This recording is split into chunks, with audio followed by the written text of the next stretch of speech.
Welcome to RVing in New England, the nation's only forum that puts you on stage with some of the biggest names in the RV industry.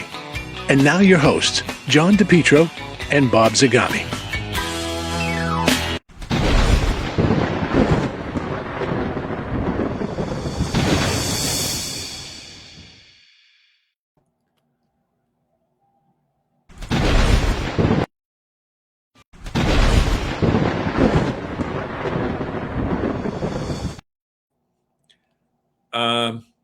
I know what it did. I know what it did. Zagami is Here we got go. a new toy. He's got a new toy here. I forgot what I had on the screen and what I didn't have on the screen. But welcome everybody to RVing in New England. It's Wednesday night, 7:00. We're going to have a fun hour for you. Got a great friend coming on about around 7:15. But John, let's get caught up on what you're doing on the tour and how close you're getting close to it. Number one. Well, yeah, I'm getting a little concerned with the weather here because I don't want to get my RV stuck into a position where I can't get it out. So I talked to the Fullers last week and said, hey, can I move it into another area just in case we get a heavy storm? And Sherry said, great. So we'll probably be doing that. It's supposed to be getting that there's this horrible storm going across the country and 100 million people are going to be impacted. I mean, we're talking, our friends are talking about a foot of snow in Nashville. Now, yeah. If they get snow in Nashville. It snowed in Georgia last week. Snowed in Florida. Yeah. What's amazing about Floridians, last year, they got 1 inch of snow in Tallahassee. Yeah. Last week, they got another inch of snow. They think the world is coming to an end. 2 years in a row, they get an inch of snow. Well, the whole world's coming down. It's a political thing, global cooling. Yeah. We got rid of global warming and we got global cooling. Yeah, exactly. So we had a nice conversation today with our friend from the Key West Visitors Bureau, which we're going to show in just a minute. But we're getting ready to hit the road and go down there, thanks to our friends at RV Business, Woodall's, Spacious Skies, and Air Skirts, which is a new sponsor that just joined us. And you know what that is. That's right. Yeah. Hey, we got some new sponsors. That's the people. That's the people in Joe's. Here, maybe this is a little bit better. No, that's Joe. Where'd my sponsor slide go? Ah, there it is. There we go. Great sponsors. We really appreciate it. Yeah, we're ready to roll, and we're waiting to hear from Loves. We think Loves might be with us. We'll know Friday. Fantastic. Funny, you deal with a large corporation, you have to go through many hoops to deal with it, but we're looking forward to it. And the corporate hoops, hopefully they'll free up a few bucks for you. Yeah. And the whole thing is this: the anticipation of a trip many times is just as exciting as the trip itself, because when you're going from one climate to another, one season to another, and one climate to another, it's a little bit different than, in the summertime, you want to take a trip to the Cape, or you want to go to Hampton Beach, or you want to go to Old Orchard Beach, Maine. So this is the third year we're doing it. We're getting more and more comfortable with it. And we're finding out that you don't have to plan every day out. You got to have some days where you can just say, hey, you know what? Well, let's take a walk downtown, or let's take a walk to the beach, or let's do something that we haven't done before. And we're looking forward to it. But one of the key places that we are going is the Florida Keys. And we've talked with our friends from Boyd's last week. And today we talked with Mary Haben, who is who's, as we tape this, she's in New York City freezing. She's a Floridian. She's up here for a conference. And as Jay Leno would say, let's roll that tape and see what she has to say. Thanks, Bob, and hi, everybody. And, we're talking about our trip to Florida 2026. It's our third annual trip. And this year, we're not stopping in Daytona. We're not stopping in Orlando. We're not stopping in Fort Lauderdale. We're going all the way from Maine to the southernmost point in the United States, the Key West, Florida. And joining me is Mary Haben, who is from the Visit Florida Keys. And Mary, welcome to New England. Thank you. It's a pleasure to be speaking with you today, John. Right? You know, you've got a fake background. I've got a fake background. The reality is you're in New York. I'm in Massachusetts. We're both freezing, but Yes. we know it's only temporary because this time next month we'll be in sunny Florida Keys. Tell us what we can expect, Mary. There's so many thoughts that people have about the Keys that are either true or untrue, but it's really a magical place. You know what it is? I'm a native Floridian. I've lived in the state most of my life, except for 5 years when I was in Colorado working in the TV business. But I can tell you, when I cross the county line into Monroe County from the mainland, I call it, it is like changes in latitude, changes in attitude. You literally I think I'm going to write a song about that. Yes, Jimmy Nothing Buffett remains already quite did. the same.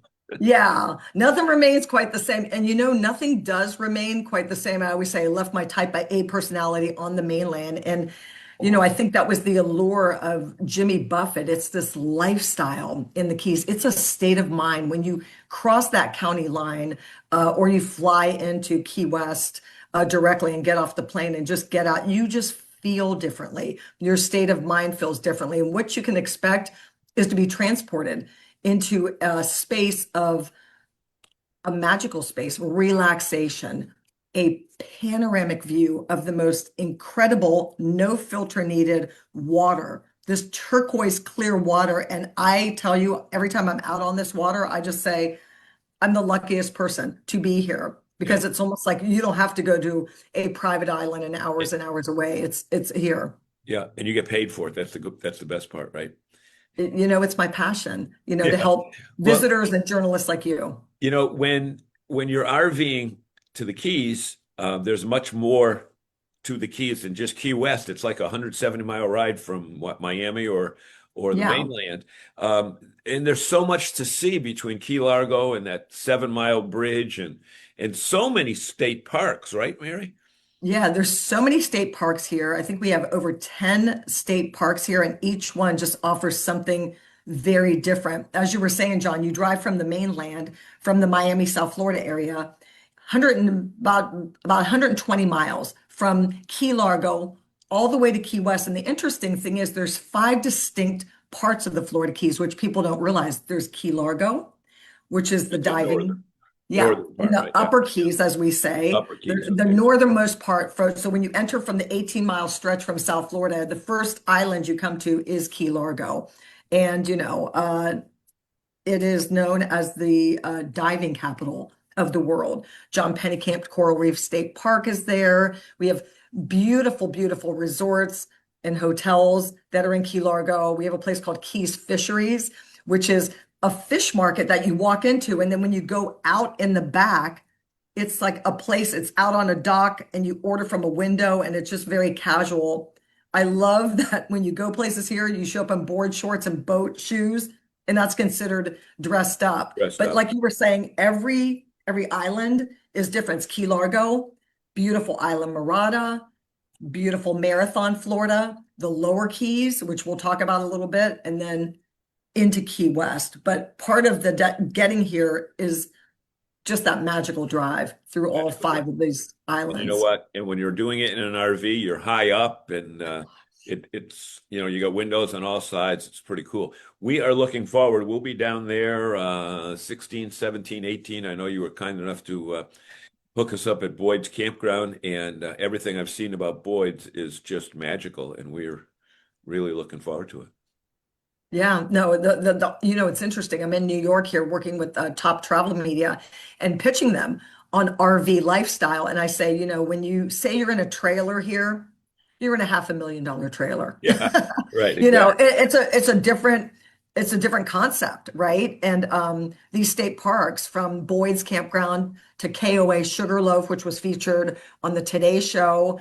And, you know, it was interesting. It was the last segment on the Today Show, and we had our footage, which was this aerial footage of this just gorgeous, beautiful water in the RV campground. And just after the segment, the news anchors were like, oh my goodness, this is incredible. And Yeah. the affordability factor to camp, to have your RV there, to have like right by the water, the amenities of all these places is amazing. Boyd's campground as well, who is hosting you and your family, is going to be amazing.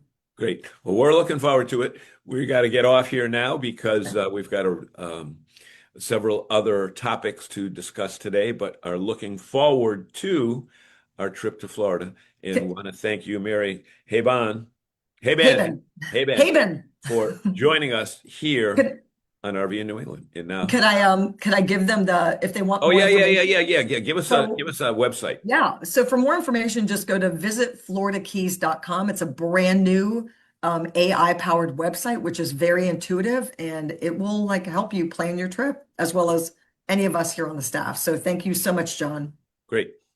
And now back to Bob and everybody else in the audience.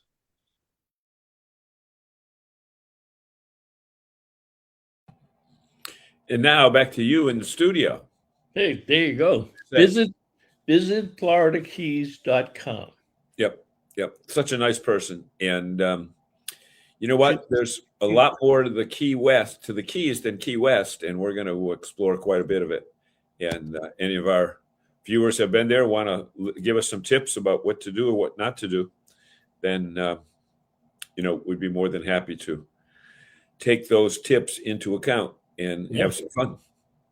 So Go get them, John. Need you and Z to put on no, mosquitoes. no, Walter. No, that Walter I can't Blunt. unsee that.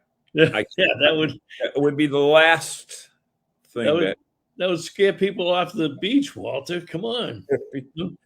they'd all be swimming back to Cuba. That's fantastic. It's only 90 miles, so nevertheless, Walter, thank you for having right. us humor. So tonight we are going to have Joe Gonsalves, who's sitting in the green room, and he'll be joining us. And Joe is the producer of Northeast RV shows. So, Joe, I hope you're ready. We're going to bring you up into the screen here. A minute early, Joe. Bingo. A minute early. Good. Look at that. A man of leisure on a Wednesday night. That's it. Yeah. Thank you for joining us, Joe. Joe's been a longtime promoter of various shows in New England. Give a little bit of your background, Joe, in case they're first seeing you for the first time. I started in the business in 1989 with my dad. We produced 13 different types of shows, ranging from home shows, flower shows, fishing shows, boat shows, you name it, RV shows. And in 2003, I got lucky. He decided to retire, so I bought the business. And now I just specialize in RV shows. Pipe and drape. Yeah. Just the magic word in your industry. Oh, pipe and drape. Hung many of it. Laid many of it. I know. So we're about 10 days out from your show in Hartford, which is, it comes early in the season, early enough to catch them at the start of the season. Describe your show and why it's a little bit different than some of the other ones out there. Well, I mean, an RV show is really not an RV show. Did I lose you guys? No. I put you up full screen. Oh, okay. You, George. The one thing good about our show is that 95% of our exhibitors or RV dealers are Connecticut based. So it gives you a array of different products, different things to see, different manufacturers. That some shows are gobbled up by 2 or 3 dealers in some of the smaller shows, and it's this show is we have 13 dealers and 12 of them are all in Connecticut. Wow. And most of them are all family-owned business, small businesses, and they value their customers. Hey, Joe, we mentioned that a lot, Joe, about the fact that we're so fortunate in New England to have family-owned businesses and multi-generations. Correct. Yeah, I'm on some of the dealerships that I deal with are on their 3rd generation. Yeah. And Joe, there's something to be said about that, because even you as a promoter that's based in the state that you're putting the show on, it's different than when a national promoter comes in and does a cookie cutter show, and brings in a lot of non-RV related, like roof fitter and drains and gutters and if I do that, I only allow one or two of them in, and that's it, because it's an RV show. It's not a home show. It's not any other type of show. And these people are here to see RV products and services and campgrounds. It's not. I know that's what happened in Worcester a few years ago, where the promoter really didn't have a good grasp on the industry. So he brought a lot of his home people back. And so you walk in there looking to see RVs, and you see, housing and roofing and plumbing and electrical and, all that stuff. Yeah. People don't want to see them. No, I mean, it's good. We have a very good variety of products and services. We have good campgrounds. Most of the businesses that I deal with have been with me for 40 years. I've been producing this show. Yeah. Hey, Joe, talk a little bit about the new attendee, the person who goes to this show now, the difference in when it was when you started into it. Now you see a lot of strollers and families and coming in, and they're testing out the RVs while they're still in the Civic Center. Oh yeah, what I mean? Yeah. Well, it is funny that nowadays you see a lot more families.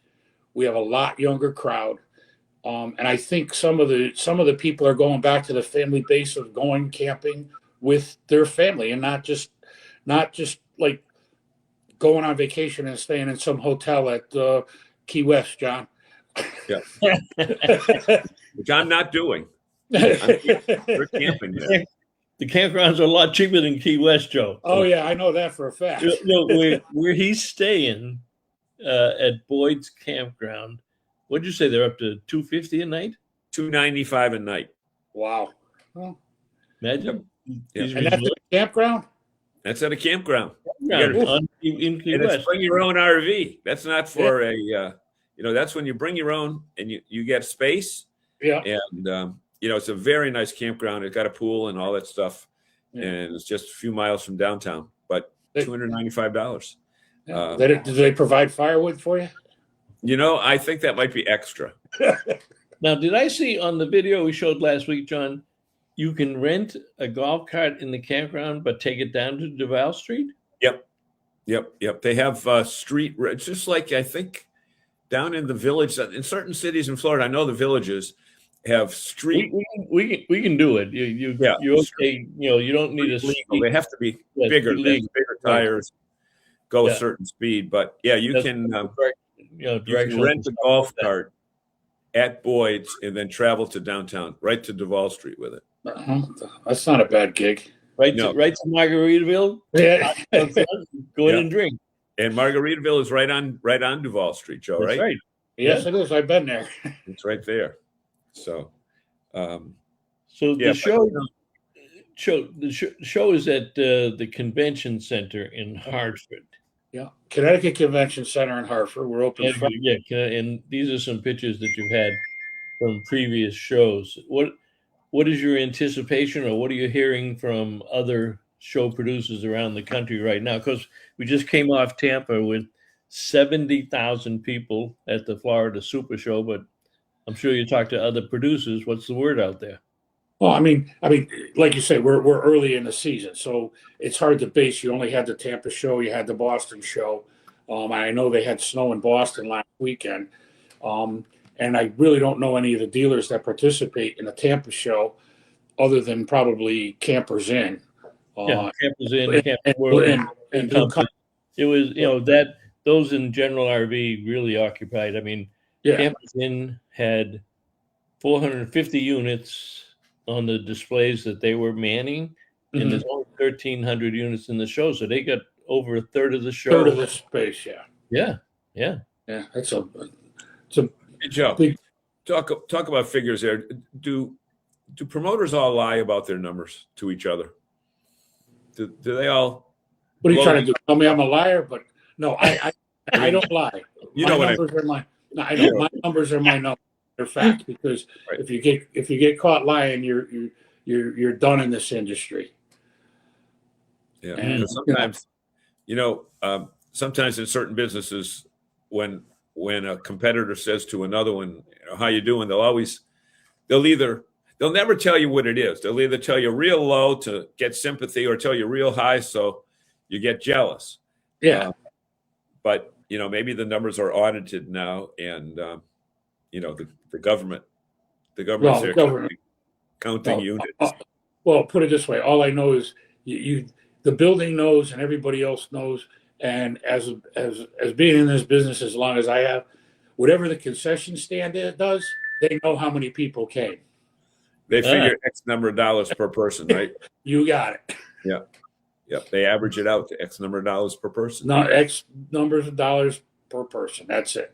Yeah. So I mean, with the building being owned by the state, which the management company has to report back to, they get the numbers. So, and my numbers are always real with my customers, because you don't have to tell them. They know just as well. You show up at a show with so many brochures and so many bags and everything else. After 30 years or 40 years, some of these dealers have been doing shows. If they bring a box of 100 brochures and they're gone by Friday, you had a good day. You had a good day, right? You were dumping them all in the trash to make it look like. Yeah, right. Well, they don't want to do that because now they're wasting money on all the stuff they print. Yeah. Well, so I got this I got this slide wrong a little while ago, but Joe, these are the NERVDA members who are in the show, and longtime people. I know Longview's been with you for years. Sherry Fuller, Chris Andrew, forever. Yeah. And then I dealt with Chris's dad back in the 80s and early 90s, and I dealt with Frank's dad back in the early 80s and 90s, and Lee's came on board probably I want to say 95 or 96 maybe, when I moved the show from the Hartford Civic Center 2006 maybe. The year before I moved from the Connecticut Expo Center to the Convention Center, Lee's was just a start. I think just starting. Joe, did you ever do a show in the Civic Center itself? Yes, we did. We did the show from 1983 to 1996. And then we left the Civic Center and we went to the Connecticut Expo. And in 2006, I moved to the Connecticut Convention Center. Yeah. And that Expo Center was the one just north of the city, right? Yeah, it was in the North Meadows. Yeah. Now, let me ask you this. Where was the flat space at the convention, at the Civic Center? Was there extra meeting space? There was the Assembly Hall and the Expo Hall, which was small. I mean, it was only 60,000 square feet. Then we moved to 90,000 square feet. Now I'm over 150,000 square feet. And he was not that building. You didn't have to use the arena floor. No, we couldn't because of the hockey games in the winter. Oh, hockey. Hartford Whalers were there. Yeah. So roughly how many units would be on display at the show, We'll Joe? probably have close to 300. Right. Good. Yeah. How That's about the information for people who are thinking? And don't forget, folks, it is not this weekend, so don't worry about the snowstorm. It is January 30th to February 1st. How about some specifics as far as pricing, parking? Parking. $35 to park. What's that? $35 to park, right? No, we're not Boston. That was Boston. Yeah, we're not Boston, John. That was Boston. It's $3 for the first hour, $2 for each additional. So if you're there for 3 hours, it's $7 to park. You can buy tickets at NERVshows.com, which I see you have scrolling across the bottom of the screen. It's $15 online, and then there's the ticket fees, just like anything else, Ticketmaster or anybody else like that.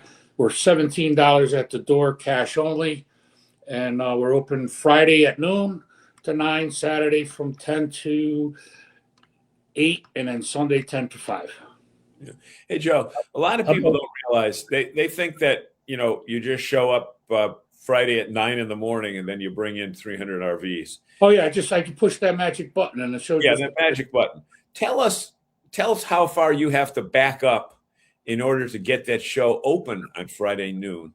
And more importantly than that, you don't. It's not like a show where everybody just walks in with their own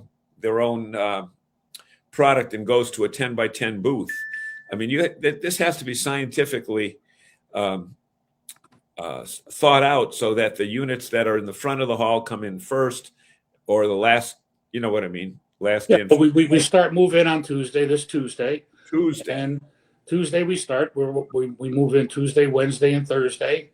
We have a staging lot located in Hartford where the dealers bring their units prior to the show. It's only a mile out the back door of the building, and we stage them there so they don't have to go all the way back to their dealership to pick them up, and which takes time. So within the three, well, it's actually 2.5 days. We can get everything in the building and processed, and we're out of the building usually by 2:00 on Monday with everything back to the staging lot. Well, another thing that people probably don't think of, but they can drive a show producer crazy, is washing the vehicles beforehand. Getting them clean. Talk about that process. I mean, if you looked at them in the yard, you'd say they couldn't even bring them into the show, and then you open up the show and everything is sparkling clean. Yeah, well, we have a subcontractor who comes to the staging lot, and if the dealers want to not do it themselves, they hire the pressure washing company and the cleaning company, and they clean them right there at the staging lot and bring them right over to the show when they're clean.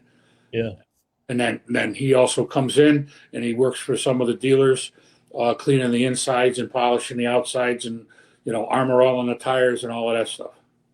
Armor all, that's right. Yep. Interesting. Cool. What's the weirdest thing that you've ever seen at one of your shows, Joe? The weirdest things? Yeah. Family show, Joe. Family show. Yeah. I don't know. I don't know. The weirdest thing I've ever seen at my show. I couldn't tell you. I mean, I've seen some bad things happen at my show. Joe, let me, maybe this will give you a clue. A Sunday when I was at the Boston show, somebody noted that all of the toilets were duct taped closed in the unit. Oh yeah. I know the reason why. And they said there's a reason why. Yeah, there is definitely a reason why. That has happened. Well, I can say yes, that has happened. Yeah, do not use it here. Yeah. Yeah. So when you look ahead for 2026 and the market, the industry last year didn't get the numbers that they really wanted. The early reports from Florida are very good. There was a lot of units sold, 70,000 people, a lot of pent up demand. But we've been using that excuse for 2 or 3 years. Right. But I truly think that this year, if we can stay out of wars and mind our business at home, but I think there's a lot of pent out demand out there. What are the dealers talking about in that? Are they really positive when you're talking to them now? As of right now, yes, they're positive. I think one of the big things is, as you know, COVID took its ride with the RV business. Everybody was buying them; they were all over the place. And now that people are, here it is, 5 years after, 6 years after COVID, people are like, they're not upside down anymore in the RV. They're not. They're looking to either upgrade or, like I said earlier, the younger families are starting to, build the relationships with their kids. Hey, listen, and it's just like anything else. I know there was a couple people like get unplugged. You take your kids out camping and they take the phones away. Yeah. Hey, Joe, or Bob. Yeah. We're just discussing, although we want to focus on Connecticut, but we were just discussing Florida, and I see that Walter Swenson joined us up early. Maybe if you want to put the post up and see if Walter wants to put the link up, see if Walter wants to join us and give us a firsthand report from Florida, because he was there for 2-3 days. Does he have a second? Mark LeBurk just joined. Mark Yep. LeBurk, where the hell you been? Yeah. Hey, Same. See, we get all kinds of characters on this show. Oh yeah. I don't know. I only see one comment from Walter. Is that the one you're talking about? Well, he's there. I mean, I don't know if he's still here, but he was on at 7:01. But You know what? Well, No. If you put the link up so Walter can join us as one of our panelists to give us a on the scene report about what it was like at the Florida show. I will do that. See what I mean? So, Joe, we're taking the heat off you. We'll let Walter. There's Please the link, do. Walter, if you want to join. Or Walt Burns was at Florida too. So, Mr. Burns, with your smart comment there, if you would like to join us, click on that link. And when you come into the studio below, I will bring you up. And of course, Walter is the brand manager for Easy Care, which has been phenomenal and making a lot of acquisitions and doing well. But I know he was down. We were going to get together, but I couldn't travel due to my medical challenges, so I didn't get to Tampa. But I hope we get to Daytona. That's for sure. So, Walter, right under your post at 7:30, Bob posted the link that will put you into the studio and whatever. Now, Joe, you got two shows. Yes. You do the Hartford show, and then you do the Mohegan Sun show. Correct. And so we got you up for Hartford, January 30 to February 1st. Yeah. Mohegan Sun, March 13 to 15. Why are you doing two shows in Connecticut, Joe? Believe it or not, it's two separate markets, which actually helps most of the dealers, because I draw from, with the Hartford show, we draw from the Westchester County area, southern Massachusetts, Litchfield County, where when we go to Mohegan Sun, I draw from the New London County, Rhode Island, Cape Cod area. And it's actually a totally different crowd. Yeah. And the reason why I pursued that show is because of that. Because at the time, the Worcester show was going downhill. Some people, it's a little bit later in the season in March, where everybody's already done the show circuit. And, the last minute buyers have a chance to at least try to take delivery for April 1st when all the campgrounds open. That's a good point. Yeah, definitely two different markets. We know that from our Yankees versus Red Sox rivalry. Correct. Well, I'm a Red Sox fan, so you know that, Bob. What's that? I'm a Red Sox fan. You know that, right? Well, I hope you are. Yeah. But Hartford's one of those areas that it goes both ways with Red Sox and Yankees. It's kind of like 50-50. Right. It's kind of like the halfway point. Mark Lebrecht, is he living in an RV in Fort Myers? He's down here in Fort Myers. Is he living in a house or an RV? No, I think he's got his Dutch Star down here. Walter entered the stage. There's Walter, a resident engineer. Now, if you see this guy walking around the show, watch out. He's very smart. Very smart. He's also in Florida. I don't think he's coming up. No, I am not. Are you here for the whole winter, Walter? We're here until the end of March. Oh, you are. Yep. Right. Yeah. So Walter, give us your. How many times have you been to the Florida show? 3 times. Okay. Compare this year with the other two, because it was cold. It was very cold.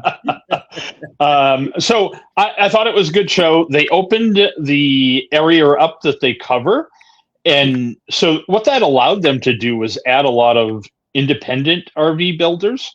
And so there was some really interesting RVs to look at. And then one of the big things that we looked at and spent some time on were the new Coleman fifth wheels. Pretty impressive what they've done at the price point that they're selling them at. So, did you happen to ask Kevin Horkey at all? I don't mean to interrupt you, Walter, but whenever anybody talks about Cole and Kevin, I think Kevin's on because he just texted me. Kevin and I spoke for a short while.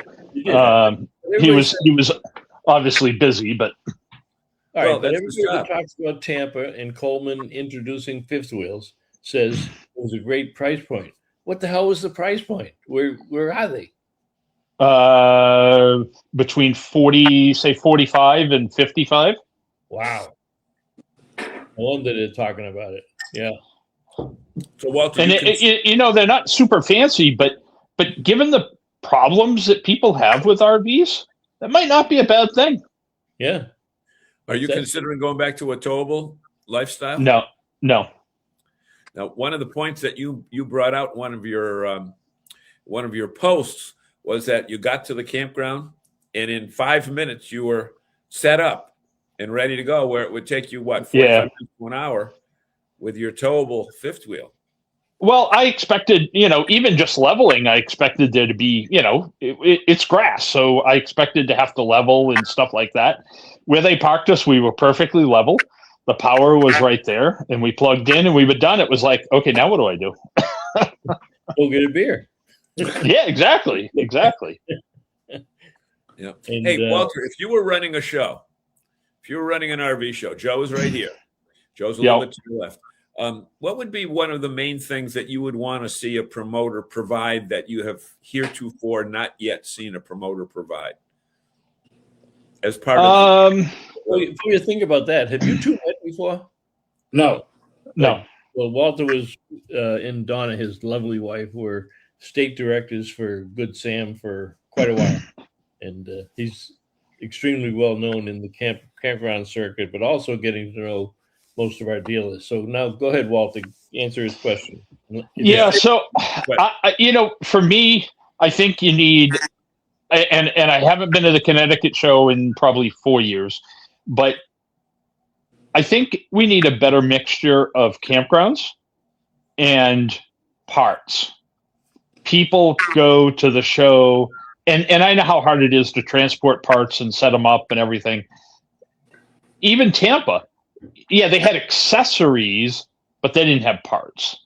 And so I think those are the two things that I would look for is more campgrounds and some parts, unfortunately, which again, I know are harder to set up. Well, once COVID hit, the parks were so busy, they decided they didn't have to advertise. They didn't take ads in programs. They didn't come to the shows. I mean, Boston was decimated with the lack of.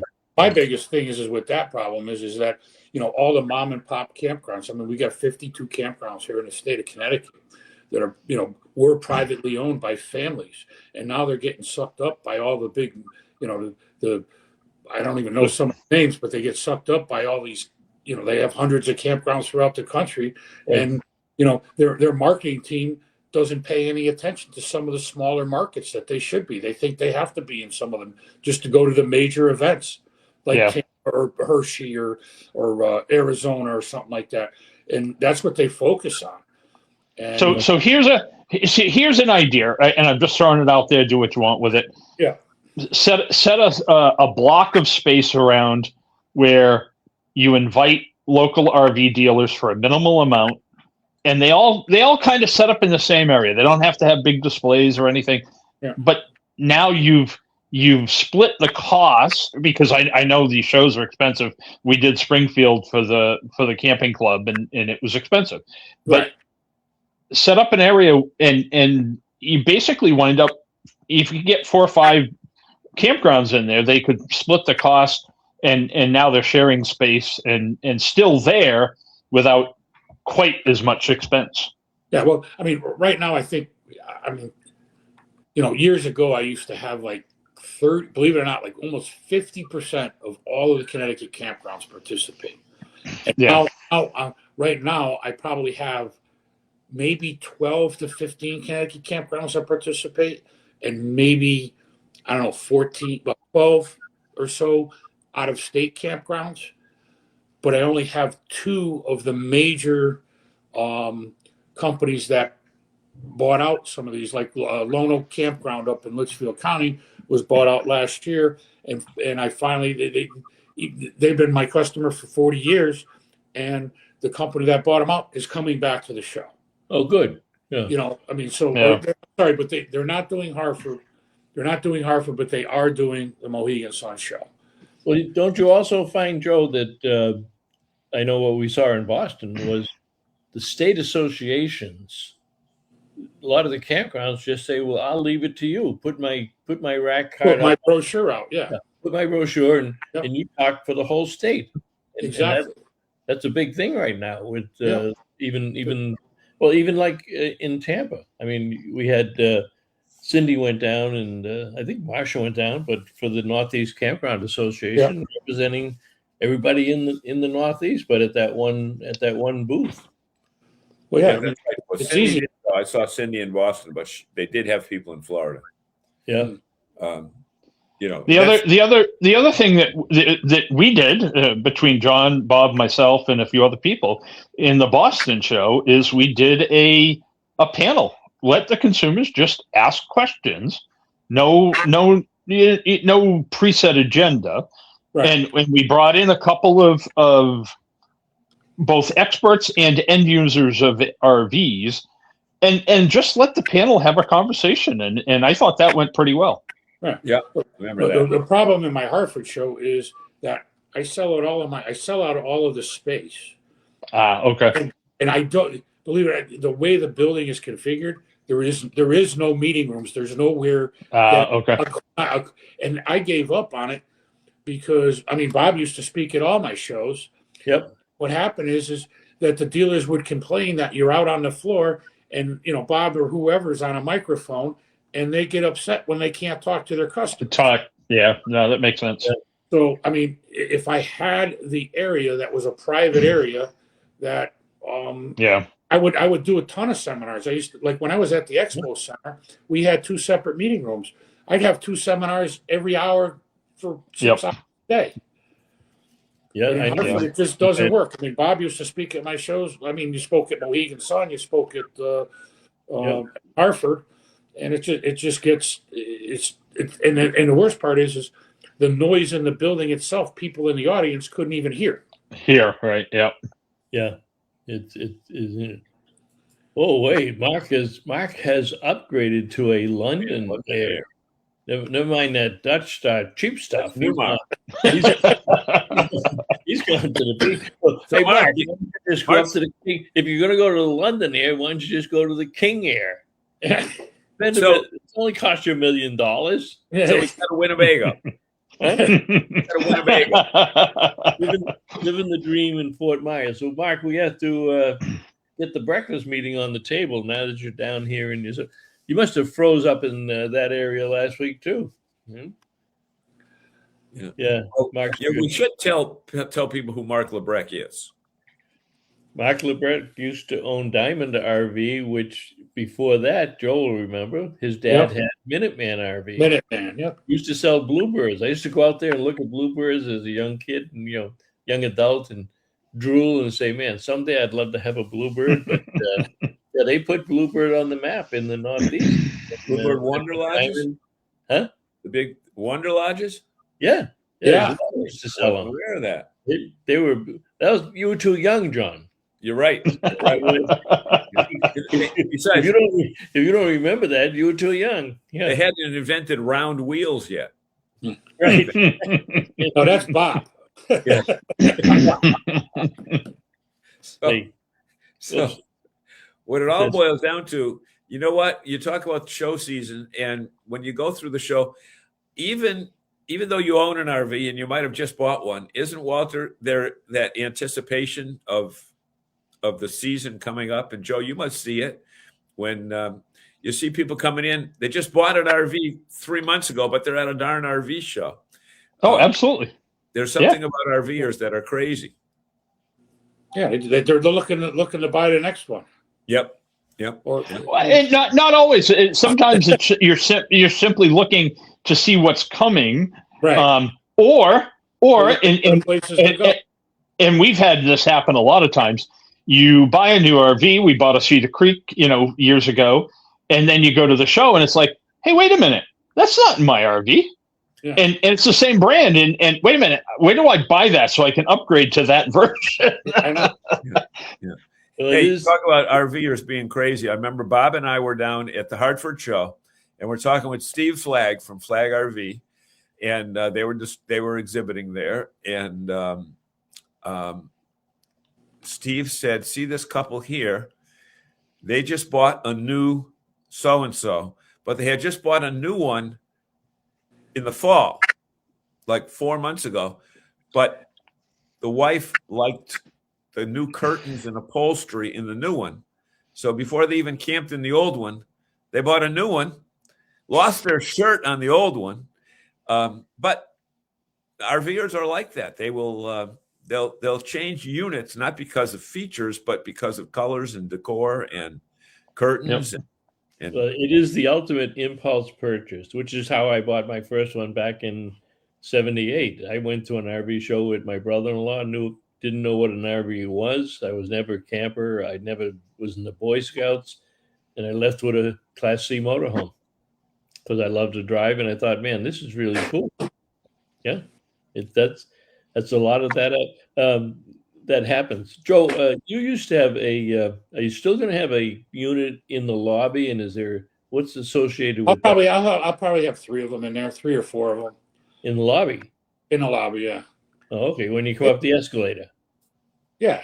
It's just decor for the lobby. That's all. But there's no grand prize drawings or anything like that. No. We stopped it. Nobody wanted to donate an RV anymore. I can't understand it. I used to get a Coleman or Starcraft used to like give me the good old pop up that was worth like $3,400, and we'd give that away. So Porky, if you're in the viewing area today and you'd like to donate a Coleman travel Fifth trailer wheel. or maybe one of the new fifth wheels, I'm sure Joe would work a deal out with you and Camping World, because they're going to be sold exclusively through Camping World. And you have Camping World in your show at all?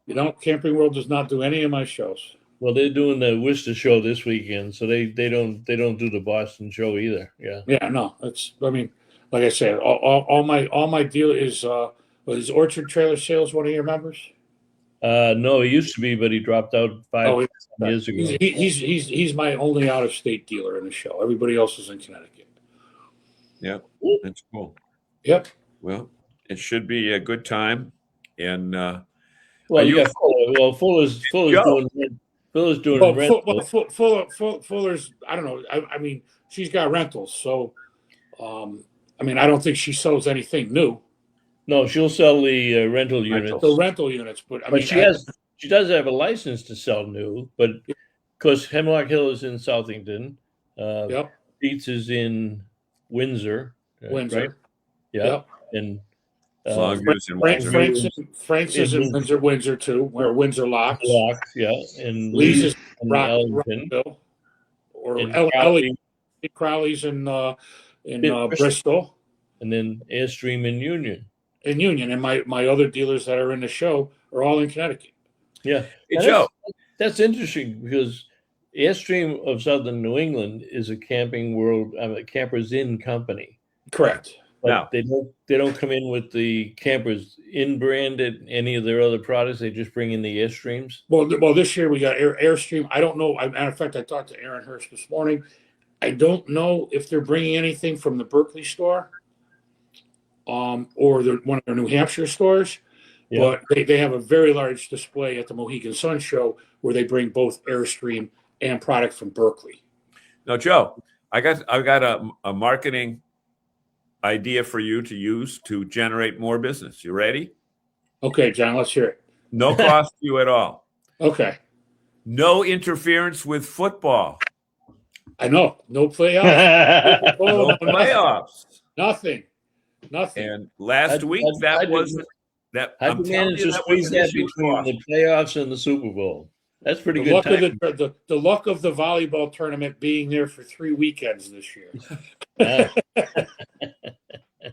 Yeah, but it's funny because last week, I'll tell you, at 1 o'clock in Boston, it got quiet.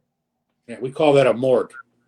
Yep, it got quiet, and they had weather issues to deal with as well. But right. All those years that we were involved with the Boston show, we were holding our breath that the Patriots weren't playing, Sunday at 2 o'clock. Well, yeah. I have the same problem. If the Patriots and the Giants are in the playoff, I might as well just close the doors at whatever time the game starts. So, yeah, no, you don't have to worry about the Giants. No, not for a long time. Well, but now they got John Harbaugh, so they get the new coach. $100 million for 5 years. That's okay. I'd 20 retire after my 5 years if he doesn't get fired first. Yeah. Hey, the way those contracts are set up, they're better off Luke getting fired Oh yeah, they get more. than Brian Kelly got his $40 million from LSU. I know. So, Yeah. it's crazy. But, the funny thing is there weren't even a lot of, Bob, remember those years we'd see everybody would be dressed in Patriots gear. Walter, you remember that? You go to Boston, everybody had Patriots gear on. And this year, they come to the show early and go home for the football game. very few people were dressed in Patriots gear on This year? Sunday. Really? Yes, very few people. That's interesting. So, anyway. So we wish you well on your show, Joe, and hopefully our dealers do well. Hopefully the weather stays out of your backyard. I hope so, Bob. Tell us a little bit about Mohegan. So we got a couple minutes left here, but Okay. Yeah, well, Mohegan Sun is March, 14th, 15th, and 16th down at Mohegan Sun Casino in Uncasville. Again, we have, I think down there we got about 9 or 10 Connecticut dealers, nobody really from out of state.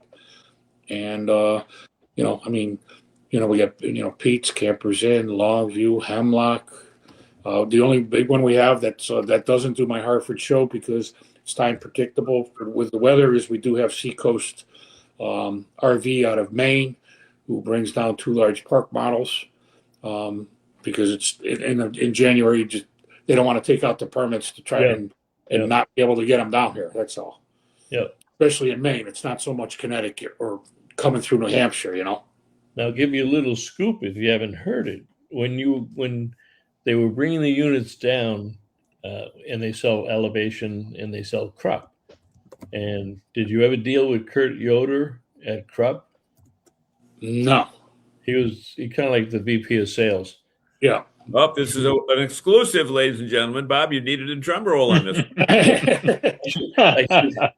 I should have a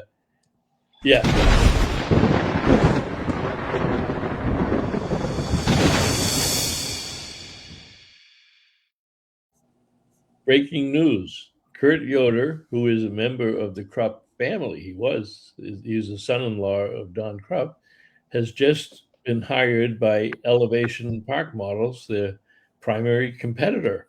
And he's going to be doing dealer sales and shows and what have you. And we bought one directly from Kurt when we upgraded to a Krupp when we were up at Wild Duck Campground up in Maine for full time. And now that's a question. Destination camping. Park models are great for destination camping, but most manufacturers now have destination campers. I know Grand Design introduced the Foundation. Did you get a chance to look at that at all, Walter, in Tampa? We did. And the other piece is a lot of the destinations are taking on the shape of a fifth wheel as well. Right. That was pretty interesting. Almost every brand had a destination level fifth wheel. And I don't recall the brand, but one of them had what I'm going to call a tiny home. Very no slides, very straight, 13.3 tall on one side with slanted roof. Typical of that mini home type format. Yep. Yeah, I know Forest River's got some, and that's another interesting development in the industry. Forest River has just hired John Sword as a sales rep, and John was the general manager over at Woodland Park. So, destination camping is, really on the rise, and some of them are up. Bob, for some reason, I lost the sound on you guys. Can you hear me? No? Yeah, I can hear. We can hear you, Joe. Oh, I can hear Bob. Walter, say something. Yeah, I can hear you guys. Walter. So Walter can hear us. So Joe, it's you. On your side, Joe. There we go. Now we can talk about Joe. Yeah. So Walter, do you have any other? You going to Fort Myers? You're too far up. You're too far away from me. We were thinking about going down, but we probably won't. My work schedule's getting in the way a little bit. Oh, Can't Oh, have where, that. Bob? Huh? Where were you saying? Fort Myers show is Fort Myers. Oh, this weekend? yeah, next weekend. Yeah. They do that at JetBlue Park now. Oh, Yeah. So yeah, we wouldn't be able to go down anyways because we're leaving Tuesday for Fort Wilderness over at Disney for a week. Oh, okay. Still Taking got the your motor annual home. I pass? assume you're taking the motor home? Yeah. Yep. I don't know why I lost the sound. There we No. go. You're good now, Joe. We hear you. We hear you, Joe. Can you hear us? We hear you. No? No. Can't do We it. hear you. I didn't go on. Let me just see. Oh, there we It's not- go. Now try it now, Joe. Can you hear us, Joe? I That way? can't hear you guys, so I don't know what's going on. No, can't do it. All right. Well, we're within 5 minutes, so why don't we close it out? And Walter, enjoy Fort Wilderness. I know that there's been some great improvements down there, and the RVers really like what they've done. They made some of the sites. They actually got rid of some sites to make it larger, so they could get the units with the slide outs. Yeah. Yep. So they can do that. All right, Walter. Thank you very much for jumping in here. Joe, thank you. Thank you, guys. But thank you very much, and we will let the show go and catch up to you guys down the road. Okay. Sounds Joe, good. Good night, everybody. Thank you, Joe. Bye, Stay guys. cool. Bye.